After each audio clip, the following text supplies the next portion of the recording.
Monde quotidien d'aujourd'hui, vendredi 25 octobre 2024. Thème: laisse là ton offrande. Laisse là ton offrande.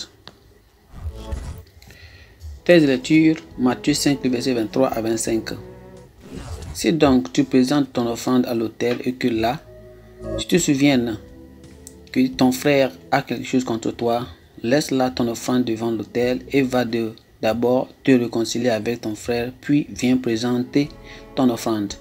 Accorde-toi promptement avec ton adversaire pendant que tu es en chemin avec lui, de peur qu'il ne te livre au juge, que le juge ne te livre à l'officier de justice et que tu ne sois mis en prison. Gloire à Dieu. Le verset 24 et 23 sont les versets clés qui dit ceci. Verset 23.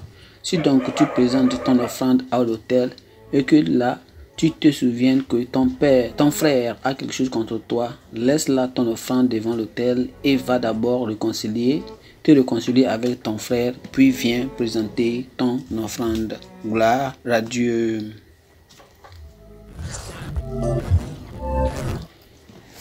L'histoire a été racontée un jour à propos du prédicateur et écrivain britannique, le docteur F.E. Marsh, qui après un message sur le thème de la réconciliation s'est confronté à un jeune homme culpabilisé qui lui a dit: « Pasteur, vous m'avez mis dans un état de culpabilité.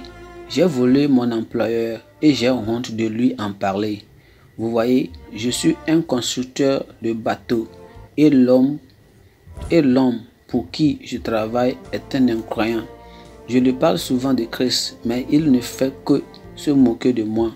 Dans mon travail, on utilise des clous à cuivre qui coûtent cher parce qu'ils ne se rouillent pas en contact avec l'eau.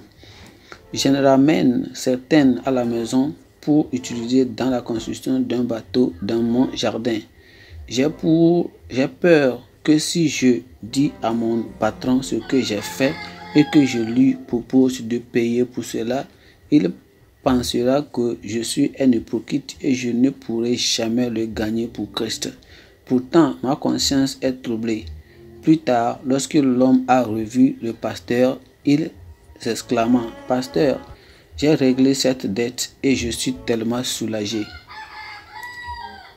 « Que s'est-il passé lorsque vous l'avez dit à votre patron? » demanda l'homme de Dieu. « Oh, il m'a regardé attentivement et m'a dit: « George, j'ai toujours pensé que tu étais un hypocrite, mais maintenant, je n'en suis plus si sûr. Peut-être qu'il y a quelque chose dans ton christianisme après tout. Toute religion qui permet à un homme d'admettre qu'il a volé quelques clous en cuivre et qui propose un arrangement pour ces clous doit être digne de confiance. » Notre sujet d'aujourd'hui est tiré de l'enseignement classique et très populaire de notre Seigneur Jésus-Christ, rapporté dans les chapitres 5 et 6 de Matthieu, souvent appelé le sermon sur la montagne. Nous nous focalisons spécifiquement sur la question d'une nouvelle vie en Christ. Inconstablement, l'entretien dans un esprit impitoyable dans le cœur d'un chrétien va clairement à l'encontre des enseignements de Jésus-Christ qui mettent l'accent sur l'amour pour Dieu et pour les autres.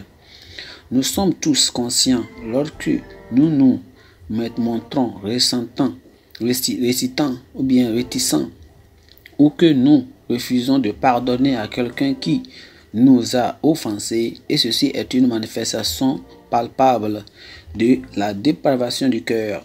Cependant, c'est encore plus difficile lorsque nous sommes la victime du fléau de l'esprit impitoyable, c'est-à-dire lorsque quelqu'un d'autre a de la rancune contre nous. Autrement dit, ton frère a une dent contre toi.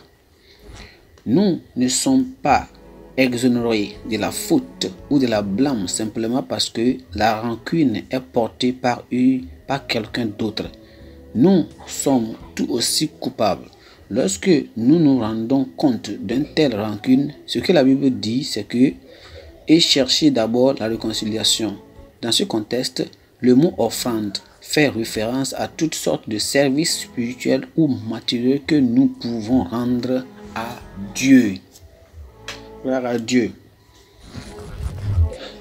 Pensée du jour. Le pardon est libérateur. Il libère une personne de l'esclavage. Le pardon est libérateur. Il libère une personne de l'esclavage.